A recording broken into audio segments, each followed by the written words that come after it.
Hello and welcome to our special coverage of the Russian invasion of Ukraine. I'm Ladi Akeredoluwale. The headlines. Exploding gift sends Polish chief to hospital after Ukraine visit.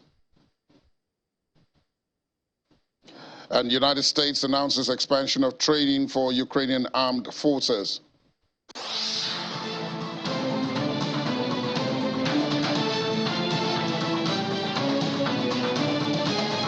And Russia's President Vladimir Putin threatens to fight sanctions with shift in trade and energy flows.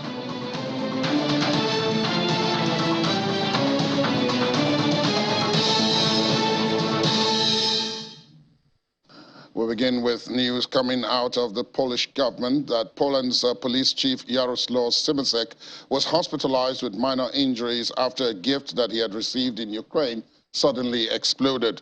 Poland's Interior Ministry said yesterday at about 7:50, an explosion occurred in a room adjacent to the office of the police chief. During the police chief's working visit to Ukraine on December the 11th and 12th of this year, where he met with the heads of the Ukrainian police and emergency situation service, he received some gifts, one of which had exploded. The statement alleged the gift came from one of the heads of Ukraine's services. Poland has asked Ukraine to clarify what happened, and a case was immediately opened with the prosecutor's office and corresponding services. And Ukrainian officials say 2 people have been killed in a second day of Russian attacks on central Kherson, recaptured by Ukraine last month. According to the regional governor, shelling on critical infrastructure in the port area left the entire city without power.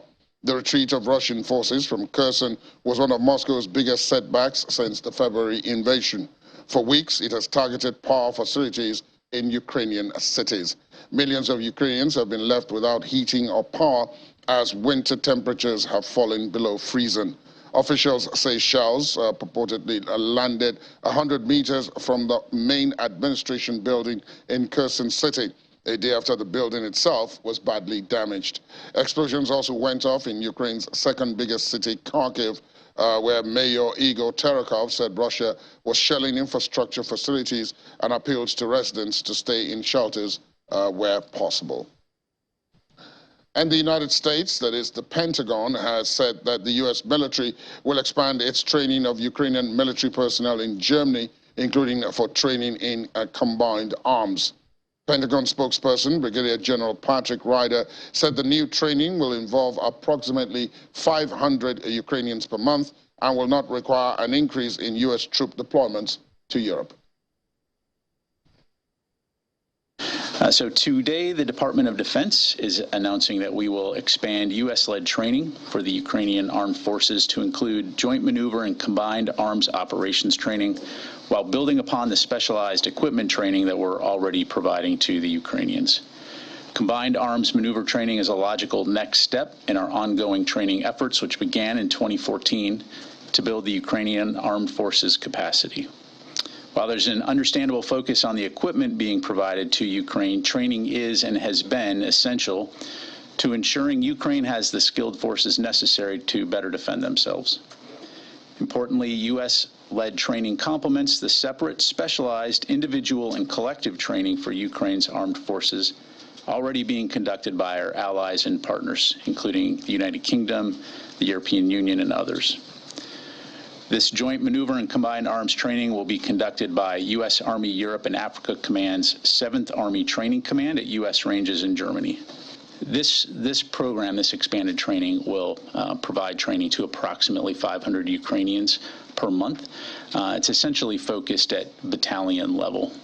And so as we move forward, we will stay flexible and adaptable based on the needs of our Ukrainian partners and the evolving situation in Ukraine.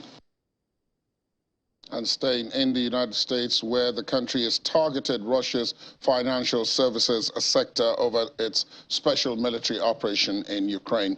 The U.S. Treasury Department said Washington imposed sanctions on Rosebank, a Russia-based commercial bank. It said oligarch Vladimir Putin, who has also been sanctioned, acquired this year. along with 17 subsidiaries of Russian bank VTB, which Washington previously designated. The Treasury's Undersecretary for Terrorism and Financial Intelligence, Brent Nelson, said in the statement that we continue to deepen Russia's isolation from global markets, adding that the designations by the United States, together with actions taken by international partners, will further inhibit the Putin regime's ability to fund its horrific war against Ukraine. The move freezes any U.S. assets of those designated and generally bars Americans from dealing financially with them. Meanwhile, U.S. State Department says in another press release that Washington has imposed sanctions on Vladimir Putin, one of Russia's richest men, as well as his wife, adult children, yacht, and Taurus, an investment holding company Mr. Putin controls. Mr. Putin, who is a 61-year-old, is the largest shareholder at Nornickel Interos, which owns 36% of Nornickel, which is the world's top palladium and refined nickel producer, and was one of the biggest prizes in the post-Soviet carve-up of the Russian industry in the 1990s.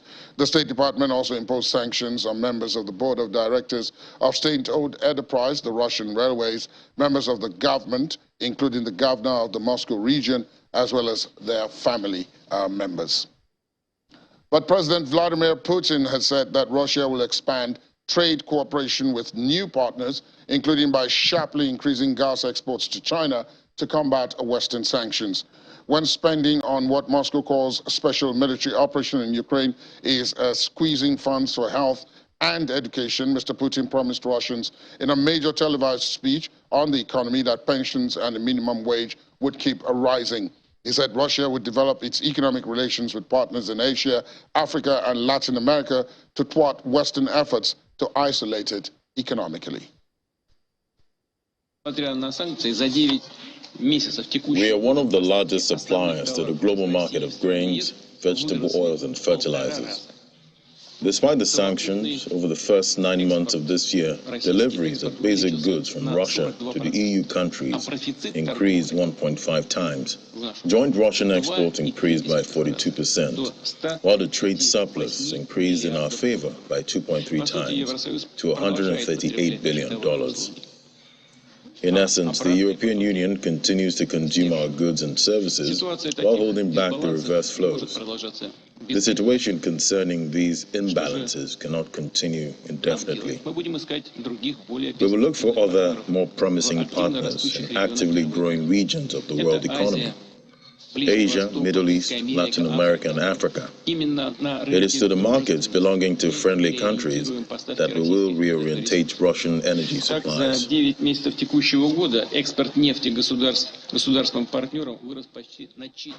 A senior Ukrainian military official warns that Russia is digging in for a long war in Ukraine and still wants to conquer the entire country. Brigadier General Oleksiy Gromov told the military briefing that although he did not expect Moscow to launch an attack from Belarus, Russia was training new troops on a neighbor's soil. General Gromov dismissed the possibility of a ceasefire over the festive and New Year period. Meanwhile, Deputy Defense Minister Hanna Maliar at the same briefing warned against allowing complacency to set in after Russian military setbacks recently.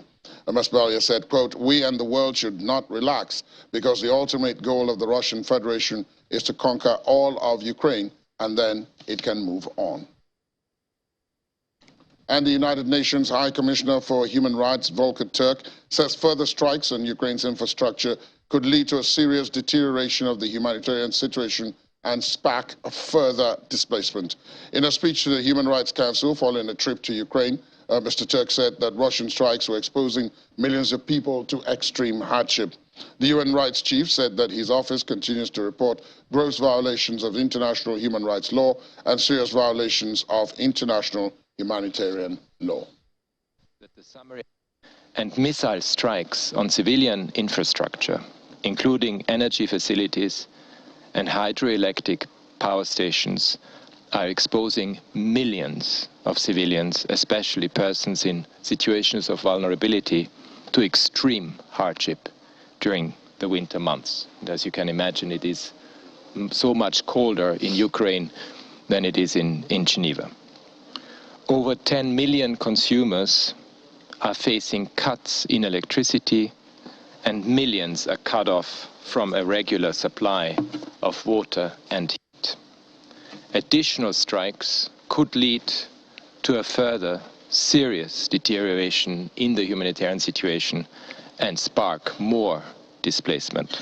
A war that continues to be marked by gross violations of international human rights law and serious violations of international humanitarian law, and with huge global repercussions, economic uncertainties, further exacerbated food insecurity, and a cost of living crisis that is leaving many not knowing how they will survive from one day to the next, notably in the most fragile settings in the global south.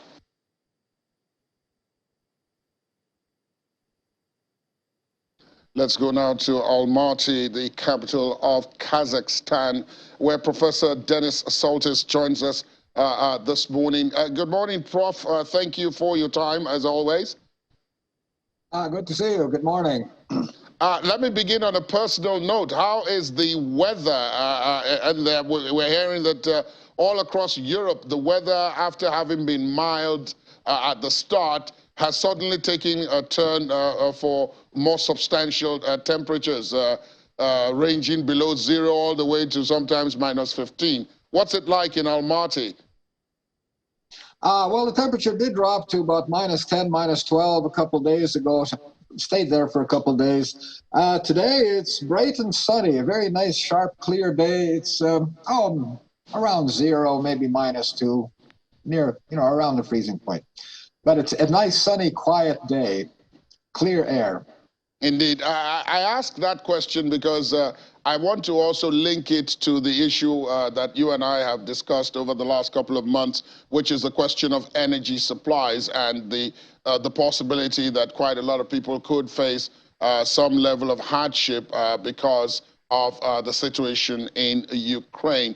I know that Kazakhstan, of course, produces a great amount of oil itself, and that possibly it may not have the same kind of difficulties that some of the other countries in Europe have. But what is it like in terms of the supplies, and how has the government and the people, how have they been coping on that front? Oh, the situation is normal here. No energy shortage. Indeed. In that case, let me move now to the conflict itself. Earlier, you had told me in another conversation that Kazakhstan was walking a fine rope between, of course, its traditional friendships with Russia and then not completely alienating the West. But it seems to be, the situation seems to be becoming such that at some point, many of the countries that had remained, shall we say, on this tightrope will have to pick a side as this war grinds on for longer. What do you make of that? Well, there's been some sharper rhetoric. A Russian ambassador to Kazakhstan several days ago, a week ago, accused Kazakhstanis of being fascists. So that kind of raised the rhetorical temperature. And then the Kazakh government then also, said, mind your own business to Russia. So things have heated up rhetorically. Trade continues to fall between Kazakhstan and Russia. And it increases with trade with China. And we've talked before about this. China mentioned that it's unprompted, mentioned that it would guarantee the territorial integrity of Kazakhstan and I think all of Central Asia. So Kazakhstan seems to be, appreciated that gesture of support from China. So China is, I think, gaining a few diplomatic points in this region. Do you see? Okay, my apologies. Please go on. Please go on. I don't know. That's it. Okay. All right. I wanted to say, do you see a geopolitical, so to speak, confrontation coming? Because you and I both know that traditionally the countries in Central Europe had been either at best friends, close allies, economically at least, if not militarily, with the former Soviet Union and then subsequently with Russia, and that now quite a number of them seem to be pulling away. Before this conflict with Ukraine, they had been pulling away slowly, making friends elsewhere, including China and a couple of others and some in the West. But do you see a geopolitical confrontation coming involving China, Russia, and the United States-led EU, for example, over the influence in that area, the various stands, Kazakhstan, Uzbekistan, Kyrgyzstan, and the others? Do you see a situation where there's going to be a scramble for influence in that area? Oh, I'm not very well qualified to speak of this. I think for now, I think everything still, a lot still depends on how the war in Ukraine will play out. Russia is heavily, bogged down there, so they're not in a condition really to be very assertive anyplace else. And also these other countries, they're, I suppose, just standing by and watching to see how the war will turn out. So, and it's kind of, again, in sort of a stalemate. So, I would think that not too much is changing at the moment. A lot, quite a bit will depend, I think, on how the war continues over the winter and spring. Now, you used the word stalemate. A lot of other people have used that word to describe the war itself, and I'm talking about the conflict in Ukraine. And part of that now, apart from every other consideration, is the weather. It's very difficult to move tanks and other such military equipment during this time. And there were those who were thinking that perhaps this pause or lull or loss of momentum, whichever you want to call it, could be a good time for people to talk about negotiations or talk about some kind of truce, some kind of peace, while substantive negotiations could then come subsequently. That doesn't seem to be happening because both the Russians and the Ukrainians are simply not interested, and both sides seem to be using the lull to, instead of talking peace, to regroup instead and rearrange their armed forces for renewed assaults. Yes, that's right, that's right.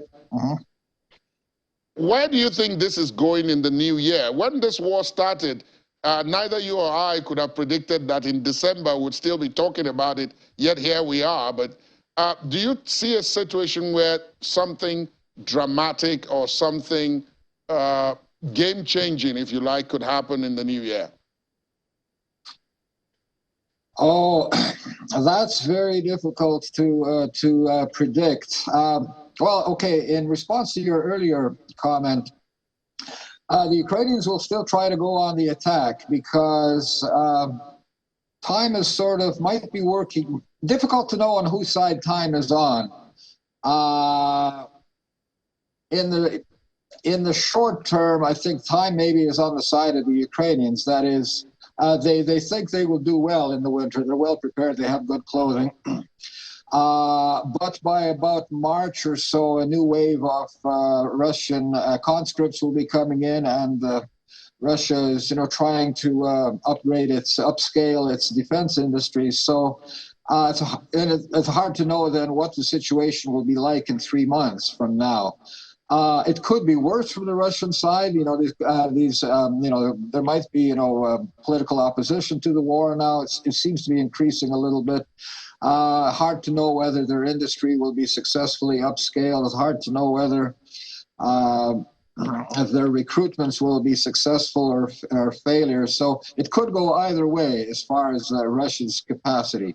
So to be on the safe side, the Ukrainians will try to push over the winter. And I think this is the position that the allies, that is Ukraine's partners, have come around to finally. Back in October, yet the G7 expressed strong support for Ukraine's position. And then just lately, in November, then the NATO countries again. And now they're ramping up at the United States, especially heavy weapons. There's even talk about supplying Patriot missiles.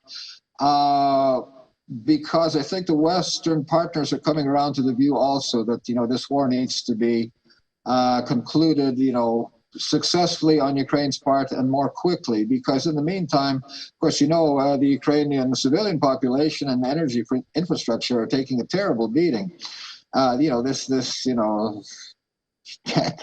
can't go on very long, or can't be allowed to go on. So I think, the Western countries in Ukraine will try their hardest to get a better position, I think, at least over the winter.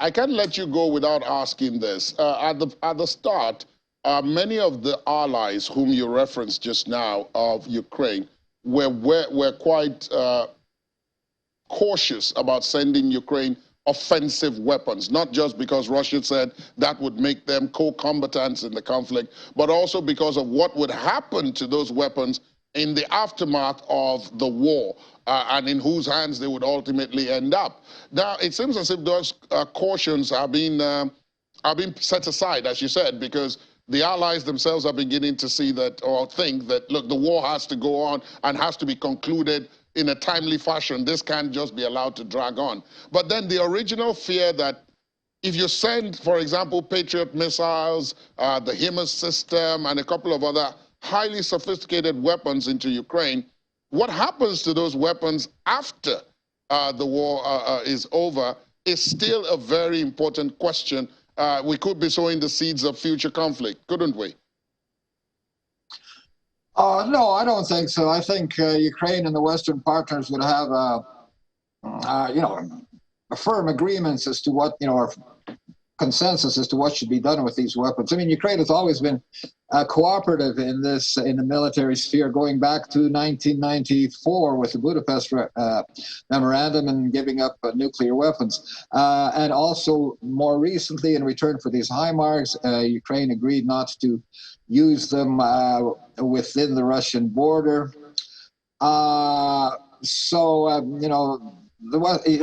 And obviously, Ukraine is very dependent, almost completely dependent for these heavy weapons on the West, so can't afford to alienate them. So, the United States and the West have, ironclad leverage over Ukraine as far as use of weapons.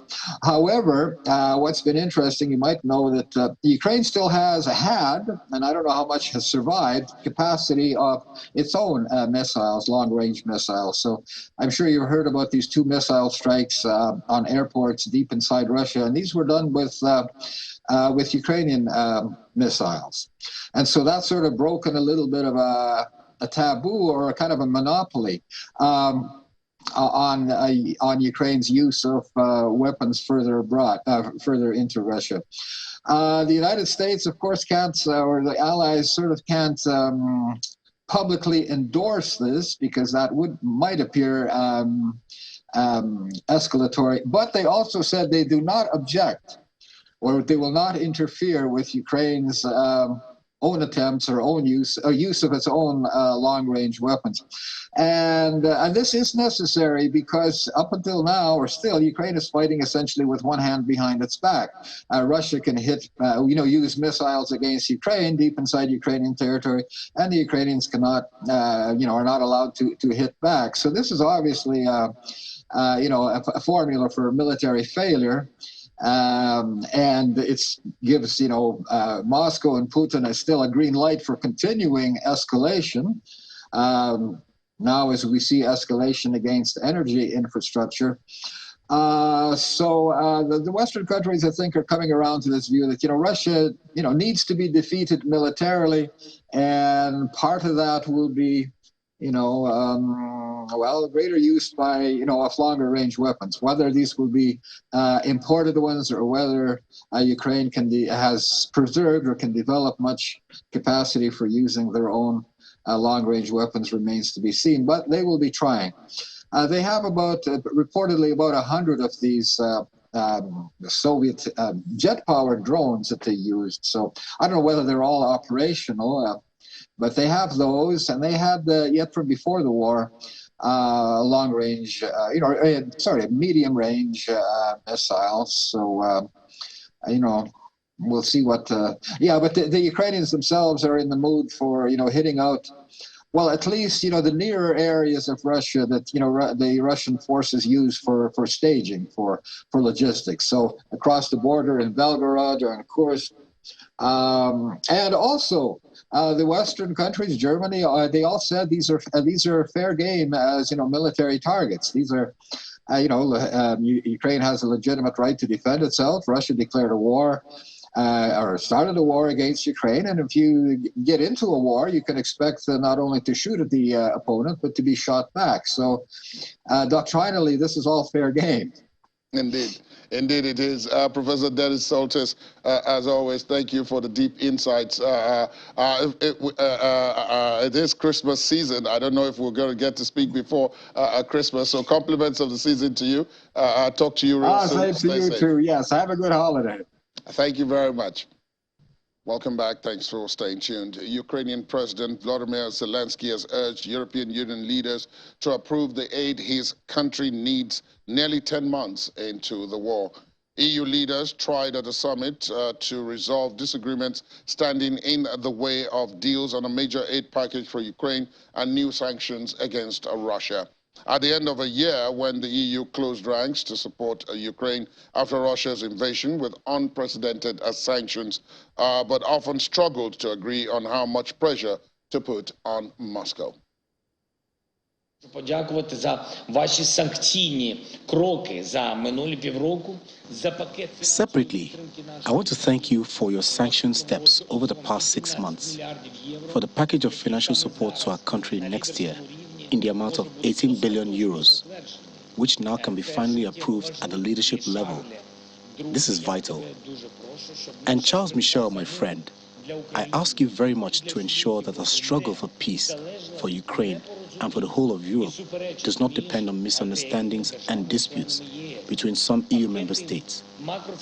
Macro-financial support packages for Ukraine are also a weapon in the defense of freedom, just like the 9th package of EU sanctions against Russia. This is our protection. Please understand. I hope that already in January, we will be able to thank you for the first tranche of this macro-financial package. Defense support should be no less than in the past 6 months. It is vitally important for the protection of Ukrainian freedom and the very side of Europe in the global confrontation with Russia. But besides this, we need more modern weapons, larger volumes of supplies. This applies to both air defense and missile defense. Кожну з 27 країн Європейського Союзу вирішити, що конкретно ви можете зробити для збільшення обсягу постачання ППО. And staying with aid, United Nations aid chief Martin Griffiths says it is unlikely the Black Sea grain deal would be expanded in the near term to include more Ukrainian ports or reduce inspection times. Kiev has called for an expansion of the deal with Moscow, which was mediated by the United Nations and Turkey, and allows Ukraine, a major global grain exporter, to ship food products from 3 of its Black Sea ports despite Russia's invasion. Mr. Griffiths traveled to Ukraine this week, visiting the southern cities of Mykolaiv and recently liberated Kherson as Ukraine grapples with winter power outages caused by Russian airstrikes on critical infrastructure. I think it would be great if it could be expanded. The more grain that gets out into the world, the better, clearly, from our point of view, from the world's point of view. But I don't think that's immediately likely. Any expansion of grain or fertilizer export is what we're after, whether it's across the Black Sea or anywhere else. That's what's important.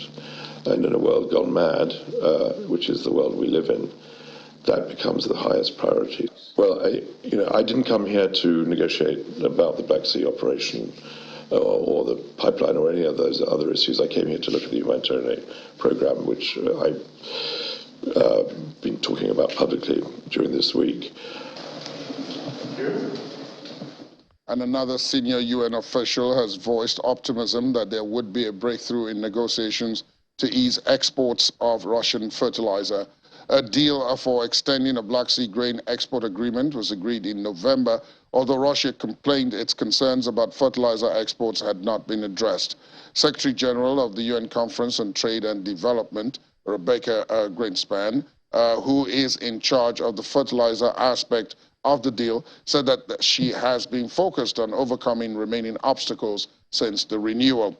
Russian and Ukrainian representatives had previously discussed allowing Russia to resume ammonia exports used to make fertilizers in exchange for a prisoner swap that would release a large number of Ukrainian and Russian prisoners. Cautiously optimistic that we can have important progress soon. But I really cannot share with you the details of all these negotiations. So in a way, I will say like a Mexican series many years ago said, yes and no.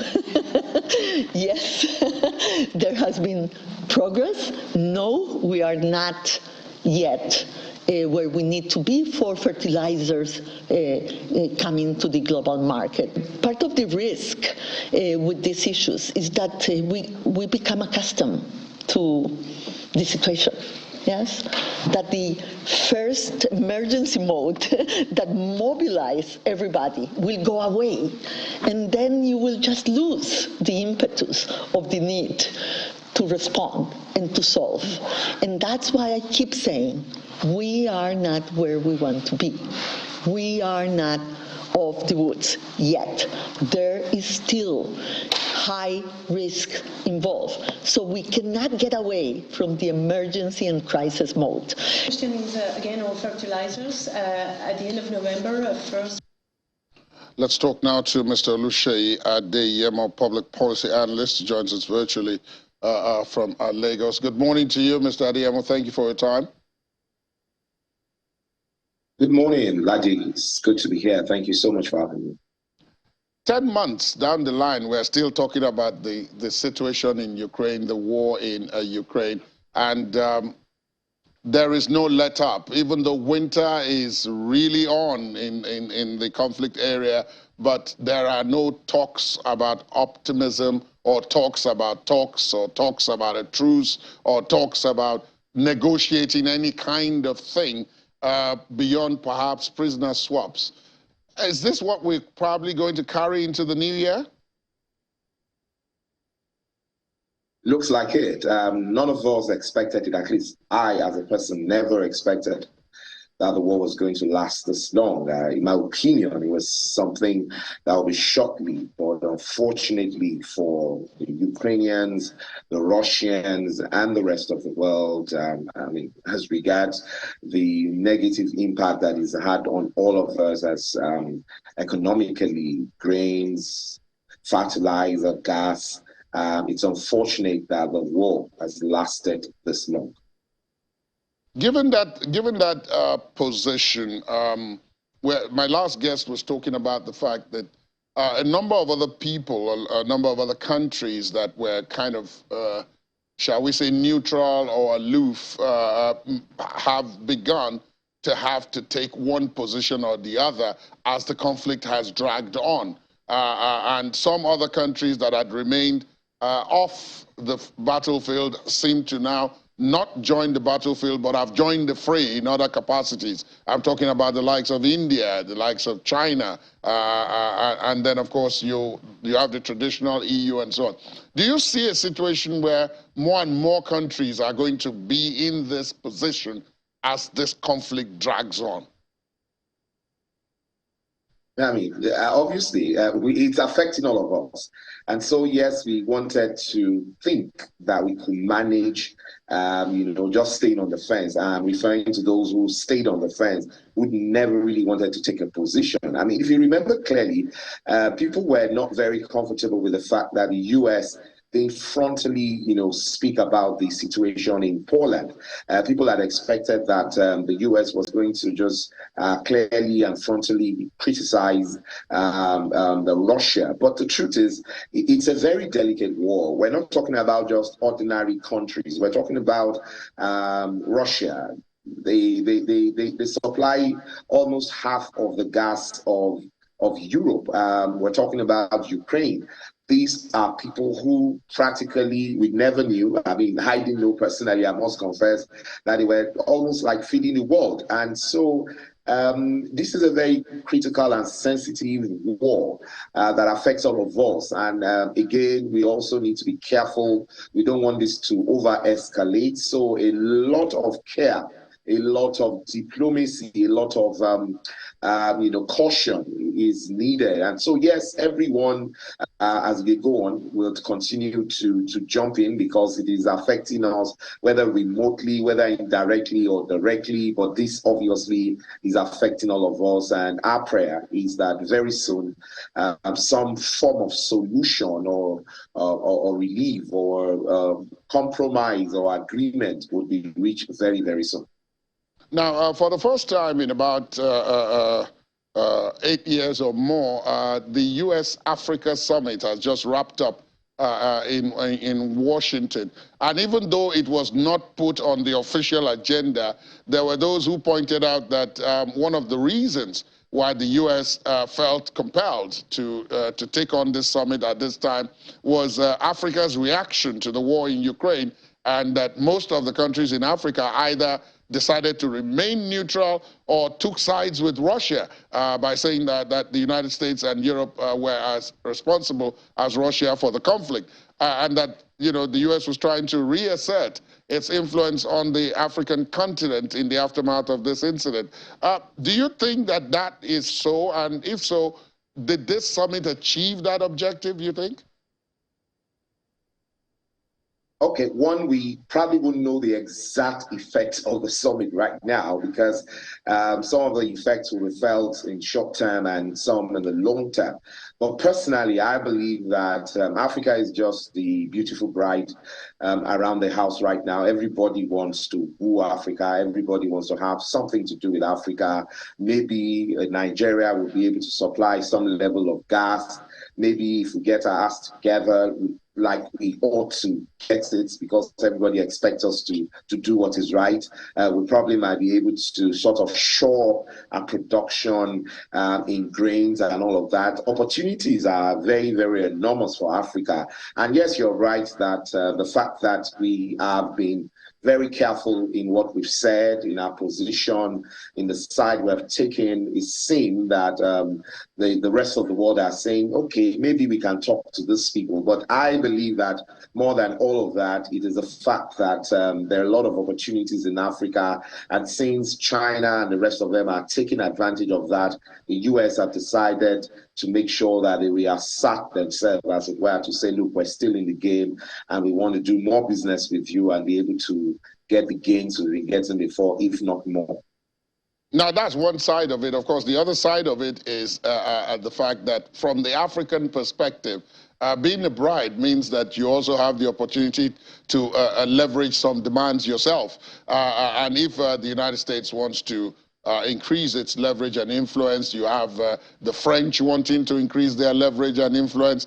You have the Chinese wanting to do the same thing. You have a lot of big powers wanting to expand their leverage. What exactly is Africa bringing to the table? Because you and I both know that we don't go to these summits or to these beyond the photo opportunities. We don't go to the summits to really canvass an African agenda. They seem to find it quite easy to divide us. I pray that we begin to understand. I mean, like you said, you and I are obviously not so happy with what we have gotten so far from our leaders. They ought to be more proactive, and ought to be more intelligent in the way they discuss and demand and get things for us.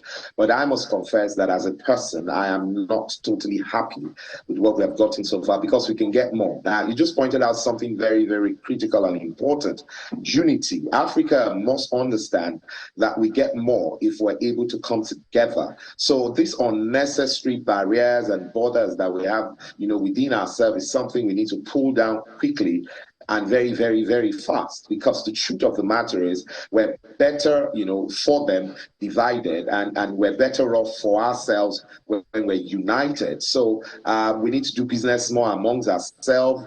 I mean, we've talked about the African continental trade area. Nothing, in my opinion, has been done so far. It's been on the table for a while, and nothing really concrete has been achieved out of that. So the earlier we come together and be able to present one agenda as regards economic and social demands when we go to the rest of the world, because these people are not going to leave us alone. We're living in the same ecosystem, and there's certain things they need from us, and whether we're willing to give it to them freely or not, they will get it anyway. So we should be responsible and get our ass together, come together as a people, so that we can, present what we want to present, so that at the end of the day, we will not, because as it is right now, it is the arrangement is lopsided. They're getting all they want, and it seems to me that we don't even know how to present what we want to the rest of the world.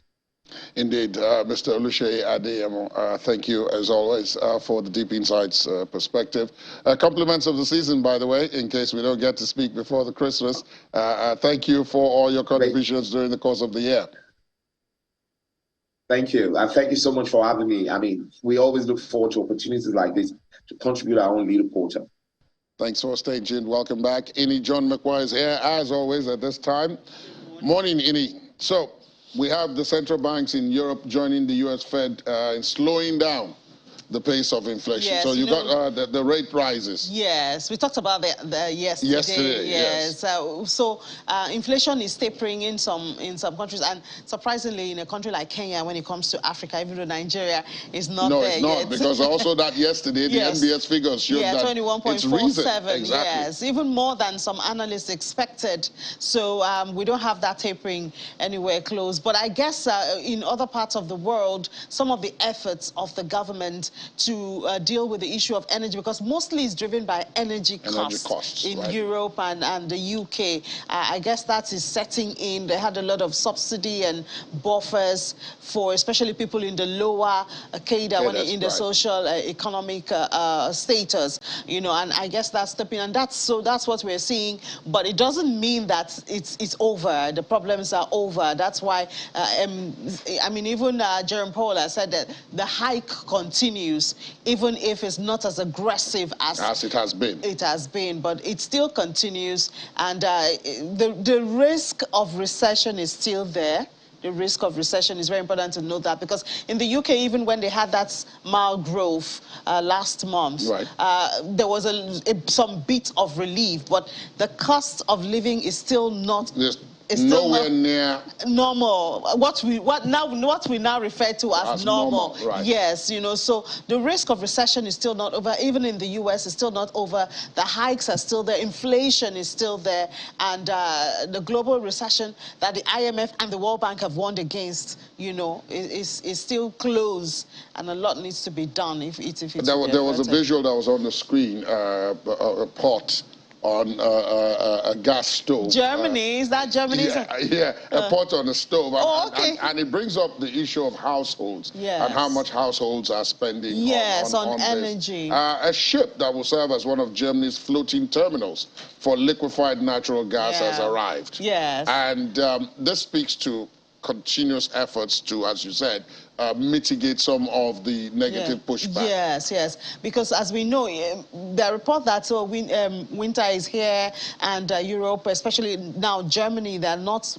prepared enough. They don't have enough storage. So they have been investing in terminals. So they have 5 now, and it's costing them a whole lot of money. Yeah, and all this money probably is coming from this 200 billion euro program that they instituted. Yeah, but they have a plan. They do have a plan to get the money back. I just don't know how it's going to work, because what they want to get it back from energy companies that are operating in the country, because eventually it is still the consumers that will pay the money. So if energy costs goes up, taxes go up, or costs go up, then it will still come back into the general economy and to households. Exactly. And we hope people will not be using stove, as you saw the other time. Stoves are coming back into fashion in Europe, where Well, if they can go back to coal, we should not be surprised. It's just that maybe they try to package it in more sophisticated ways and all that, unlike maybe back here in Nigeria where we just use the stove. Where's the basic one? Exactly, you know. But I mean, Germany is storing up. And they have terminals. The terminals are supposed to start operation on Saturday to start, you know, capture the gas that they get from other countries. Yes. As they try to wean off. But by the way, from September, remember there was a Nord Stream 1 leak in September. Indeed. Since then, they haven't been receiving gas from Russia. From Russia, yeah. So they've just been depending on their reserve. So they've tried to get some alternatives. So these alternatives are supposed to send to this terminal, and this terminal is supposed to be able to, you know, send to households and corporates in Germany. Indeed. 6 Russian fertilizer and chemical barons will partly get off the hook on EU sanctions after a last-minute deal in Brussels. Why? Why are they getting off the hook? Because EU still needs Russia. Yeah, they need fertilizer. Yeah, they need fertilizer, and Ukraine that would have come to their help is busy fighting off Russia. So it's not an easy one for them. So, you know, Russia has developed itself in so many ways. So it's going to be really hard to totally win off Russia's needs. So in spite of all that we're talking about, we see that Europe has still been dealing with having to depend on fertilizer from Russia. So we see there should be a little bit of compromise one way or the other, and but it may not be for long. Hopefully. Yeah, hopefully. I like the word. I like the use of the word. Hopefully. Hopefully. Very important. Because fertilizer is also very important, and as we noted yesterday, a lot of these European countries, they don't import their food. Their farmers produce their food. So that means, of a truth, they need that fertilizer to do that. And apart from that, Moldova, one of the European countries, its GDP is down, sank more than 8%, 8.4%. So you can see why some of those small countries find it difficult when they go to the EU. They find it difficult to agree with them. They want to talk about gas. And they want to ban it and cap the prices. I mean, and all if that. a GDP falls on season to season by 8.4%, that's a whole lot of drop. It's a big squeeze on the economy. Exactly. And it's going to affect everybody and every other thing. So. Indeed, Ini, as always, will have more of these details. She just gives you a snippet here on the program. Watch out for Business Morning and Business Incorporated. Thank you, Ini. Thank you for having me. Now we're learning, this is breaking, that loud explosions echoed through the Ukrainian capital, Kiev, and air defense systems were in operation across Ukraine this morning. Ukrainian officials say plumes of thick smoke billowed over Kiev as Russia pounded Ukraine with missiles, hammering energy facilities and knocking out power. The latest of several big waves of missile strikes since October hit critical infrastructure in areas including the eastern regions of Kharkiv, the Black Sea region of Odessa, and Vinnytsia in west-central Ukraine. Kharkiv, the central city of Poltava, and parts of Kiev were left without electricity, and the northern Sumy region also suffered power outages. And Ukraine's railway operators said a number of railway lines have also been left without power.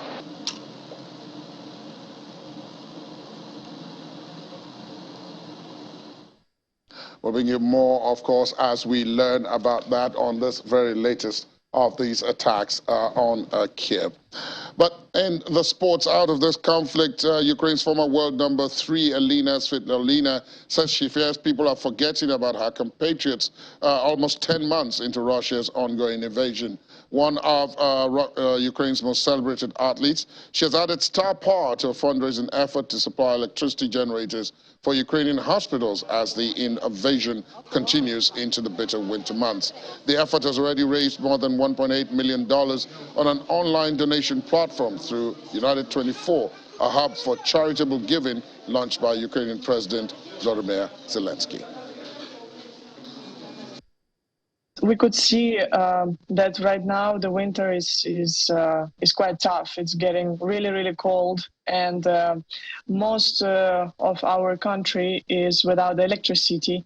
So it's essential for us to get power generators, and especially like hospitals where it's needed as never before for anything else. And there are kids, they are people who've been who suffered from the injury, and the immediate operation. And finally, on the program, in the midst of power cuts and sub-freezing temperatures, Tony, the gorilla, staying warm at Kiev's zoo thanks to a new wood-burning stove. Tony, who is 47, is a popular fixture at the zoo, whose animals would have been put at risk by the lack of heat as temperatures plunge. Kiev Mayor Vitaly Klitschko says 2 generators had been installed at the zoo to compensate for the loss of electricity during scheduled power cuts.